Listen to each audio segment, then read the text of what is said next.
Hello friends, the Hindu editor analysis में आप लोगों का स्वागत है। तो आज हम द हिंदू एडिटर सेक्शन से दो इंपॉर्टेंट आर्टिकल्स एनालाइज करेंगे। सबसे पहले जो आर्टिकल एनालाइज करेंगे इसका शीर्षक है India's continuing two front conundrum. ये जो इंडिया की जो थ्रेट पर्सपेक्ट है वेस्टर्न बॉर्डर में पाकिस्तान की ओर से और नॉर्थ ईस्टर्न बॉर्डर में चाइना की ओर से, तो उसी पे ये आर्टिकल लिखा गया है। तो आइए एनालाइज करते हैं इस आर्टिकल में क्या लिखा है। देखिए दोस्तों, राइटर जयंत प्रसाद जी ये कहते हैं, जब भी भारत ये भूल जाता है कि उसके एक नहीं दो दुश्मन है, तब उसकी ये खामियाजा उसने बहुत क्लोजली पे किया था। और जब भी वो ये उसको यह याद रहता है कि उसकी एक नहीं दो दुश्मन है, तब उसने अच्छा परफॉर्म किया था। और इसका एग्जांपल है जो 1962 की जो चाइनीज़ एग्रेशन हुई थी, जिसमें भारत को काफ़ी नुकसान हुआ था। और जो 1971 की वार हुई थी पाकिस्तान के साथ, जिसमें इंडिया ने अच्छा एक मुकाबला एक अच्छा मैसेज दिया था पाकिस्तान को। तो ये दो एक अच्छा उदाहरण है कि भारत की जो एक्सटर्नल पॉलिसीज़ है वो सिर्फ पाकिस्तान की ओर ध्यान नहीं देना चाहिए, बल्कि दोनों चाइना और पाकिस्तान की ओर भारत की ध्यान देना चाहिए। यही कहना है राइटर का। और राइटर यहाँ पे कहते हैं जो 1962 की जो चाइनीज़ एग्रेशन हुई थी वो इसीलिए हुआ था कि जो उस समय की जो प्रधानमंत्री थे भारत के, जवाहरलाल नेहरू जी, और जो डिफेंस मिनिस्टर थे पीके कृष्ण मेनन जी, उन्होंने दोनों का ये मानना था कि जो भारत का जो प्रिंसिपल जो मेन शत्रु है, जो सिक्योरिटी कंसर्न है, वो पाकिस्तान है, और चाइना नहीं है। तो इसी की वजह से 1962 में इसका नतीजा था, चाइना ने भारत के विरुद्ध जो एग्रेशन की थी। और 1971 में जो इसी की जो सीख लेके 1970 प्राइम मिनिस्टर इंदिरा गांधी ने जो चाइना की जो बढ़ती हुई जो सपोर्ट पाकिस्तान के तरफ से, पाकिस्तान की ओर से जो चाइना की जो बढ़ती हुई जो फ्रेंडलीनेस या सपोर्ट, उसके मद्देनज़र जो भारत ने जो पीस ट्रीटी की थी यूएसएसआर के साथ, कि अगर पॉसिबल, अगर चाइना के साथ अगर या चाइना पाकिस्तान के साथ मिलकर अगर इंडिया को अगर थ्रेट किया या कोई थ्रेट प्रॉस्पेक्ट होती है, तो उसमें रशिया इंडिया की कोऑपरेशन में आएगा। तो इसीलिए एक as a insurance policy Bharat ने रशिया के साथ treaty of peace, friendship and cooperation बनाई थी, जो कि एक बेहतर एक डिफेंस स्ट्रेटजी था। ये कहना है राइटर का। और यहाँ पे राइटर जो 1962 की जो चाइनीज़ एग्रेशन हुई थी उससे ये सीख मिलती है, उससे ये सीख लेना चाहिए भारत को कि जो इससे पहले जो 1962 के पहले जो इंडिया चाइना के बीच में जो इंटरेक्शंस हुई थी, तो उसमें भारत ने ये अंदेशा नहीं की थी कि जो, हालांकि जो भारत और चाइना के बीच में जो घटती हुई जो रिलेशनशिप है, बिगड़ती हुई रिलेशनशिप है, उसके फलस्वरूप चाइना इंडिया को अटैक कर सकती है। तो ये जो भारत की जो दूरदर्शिता की अभाव के कारण ही ये जो चाइना की जो एग्रेशन हुई थी 1962 का, ये कहना है राइटर का। और राइटर जयंत प्रसाद जी ये भी कहते हैं कि नेहरू जी भी यही मानते थे कि पाकिस्तान भारत के लिए ज़्यादा खतरा है चाइना के तुलना में। और जब 1962 की जो चाइना की एग्रेशन के बाद जो पार्लियामेंट सेशन हुई थी, वहाँ पे नेहरू जी ने ये माना कि चाइना ने जो एग्रेशन की है वो भारत की जो डिफेंस डिस्पोजिशन थी वो हमारे जो पाकिस्तान के ओर से ज़्यादा, पाकिस्तान को ज़्यादा ध्यान देने के मद्देनज़र ही हुआ था। हालांकि हमने जो चाइना के तरफ से जो पॉसिबल थ्रेट है उसको हमने नज़रअंदाज कर दिया था। इसी के नतीजा हुआ था कि चाइना ने हमें अटैक कर दिया था। और नेहरू जी ने ये भी कहा कि वो जो जो ज़ोउ एनलाई, जो चाइना की जो एम्बेसडर थे, जो एनलाई, उनके साथ जो उनका गुड रिलेशनशिप थी, उससे भी वो चकमा खा गए थे, क्योंकि वो ये भूल गए थे कि जो एक देश है वो अपना जो एक्सटर्नल जो पॉलिसीज़ है या सिक्योरिटी इंटरेस्ट है, वो कभी अपना जो लीडर्स हैं उनके ओर से, अपना जो देश के लीडर्स है वो अपना जो सिक्योरिटी इंटरेस्ट है वो कभी व्यक्त नहीं करते हैं, कभी ज़ाहिर नहीं करते हैं अपने जो इंटरनेशनल रिलेशनशिप में। तो इससे भी भारत को सीख लेना चाहिए कि जो कोई भी कंट्री जो उसकी लॉन्ग टर्म स्ट्रेटेजिक इंटरेस्ट है, वो कभी भी कोई भी डिप्लोमेटिक इश्यूज़ या डिप्लोमेटिक जितना भी फ्रेंडलीनेस हो, उसमें वो ये ज़ाहिर नहीं करेगा। तो भारत को हमेशा सतर्क रहना चाहिए था, जो बॉर्डरिंग स्टेट्स है, जो पाकिस्तान और चाइना की ओर से, उनकी जो लॉन्ग टर्म जो उद्देश्य है उसके प्रति। और यहाँ पे writer China's March two dominance में ये कहते हैं कि जो हमें ये रिमाइंड करना होगा कि मेन जो चाइना की जो एग्रेशन की मेन नीति क्या है, उसका पॉलिसी क्या है, मतलब उसका मेन असल उद्देश्य क्या है भारत के प्रति ये एग्रेसिव रवैया अपनाने का। तो इसका उत्तर में नेहरू जी ने 1964 में मतलब उनके मरने से सिर्फ 9 दिन पहले ही उन्होंने ये कहा था कि मतलब जो चाइना जो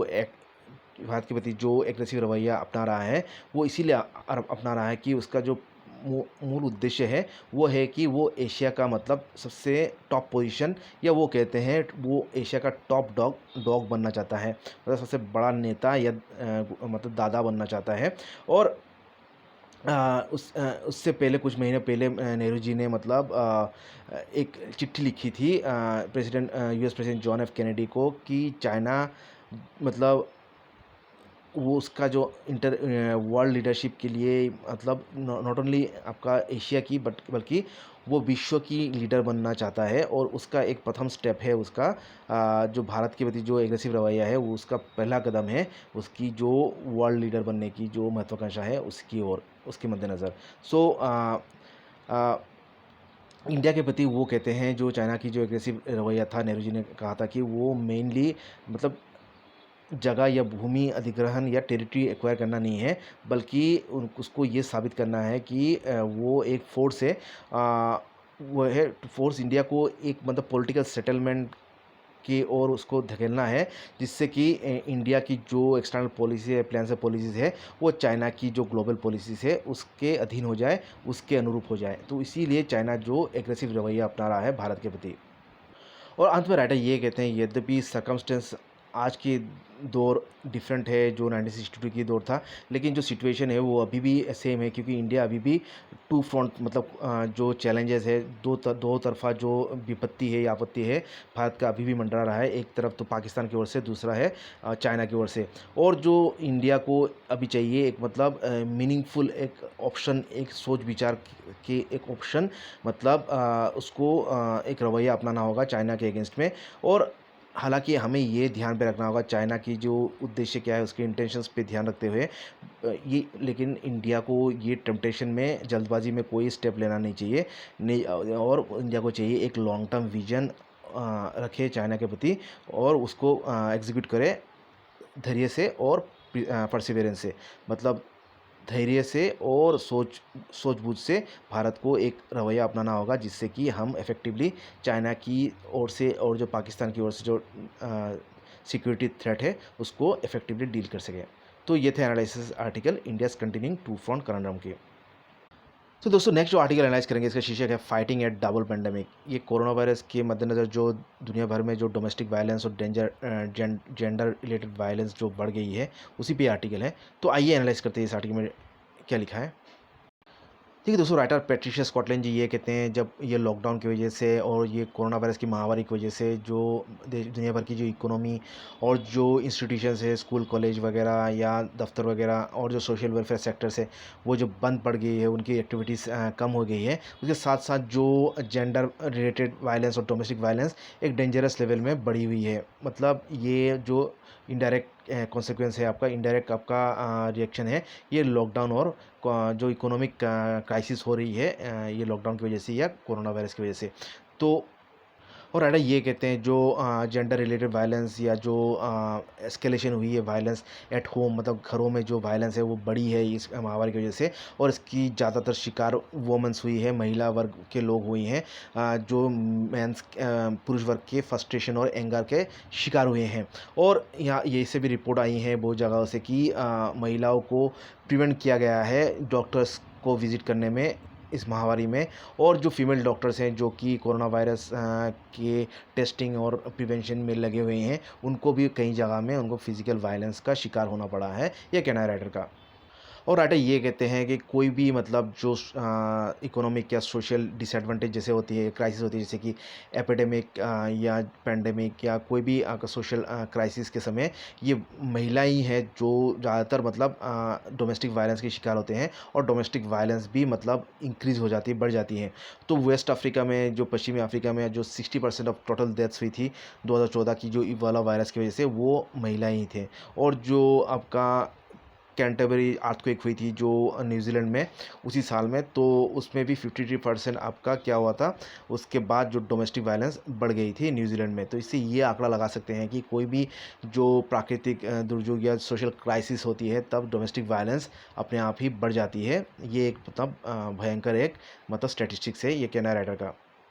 और राइटर ये कहते हैं कि कोई भी जो महामारी होती है या जो प्राकृतिक दुर्योग होता है उसमें महिलाएं ज़्यादा अफेक्टेड इसलिए होते हैं क्योंकि उनकी जो अर्ली मैरिज हो जाती है, अर्ली या फोर्स मैरिज हो जाती है, उससे उनकी जो एक्सेस है हेल्थ सर्विस में उसकी उसमें लिमिटेशन आ जाती है। और जो महिलाएं हैं वो पुरुष वर्ग से 3 गुना ज़्यादा डोमेस्टिक और अनपेड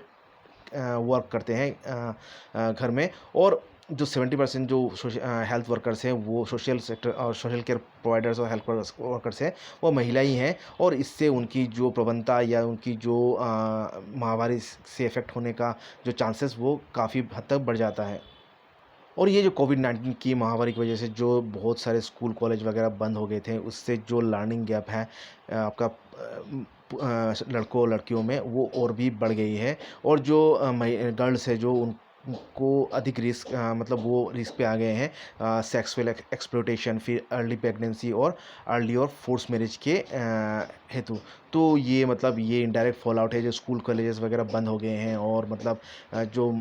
सब बंद हो गए हैं, तो लड़कियों को ये सब एक्सप्लॉयटेशन या फोर्स्ड या अर्ली मैरिज के और भी सम्मुखीन कर देता है। और जो ये जब वायलेंस होती है या सेक्सुअल एक्सप्लॉयटेशन होती है, इसके लिए रिपोर्ट करना भी मतलब जो चिल्ड्रंस हैं वो भी रिपोर्ट नहीं कर सकते हैं क्योंकि उनके स्कूल कॉलेज सब बंद है। तो उनको एक ट्रस्टेड टीचर को जो वो रिपोर्ट करने का जो उनका जो फैसिलिटी था या चांस था वो भी बंद हो गया है। और जो आपका जो रेस्ट्रिक्शन लगा दिया गया है जो पुलिस वगैरह को होम विजिट्स पे और हेल्थ वर्कर्स को, तो और जो वायलेंस शेल्टर्स है उनको कन्वर्ट कर दिया गया है हेल्थ फैसिलिटीज़ में। तो और कोर्ट्स भी मतलब बंद फोर्स किए गए हैं बंद होने में। तो इससे विक्टिम्स को मतलब उनका जो रिपोर्ट करना, उनके उनके जो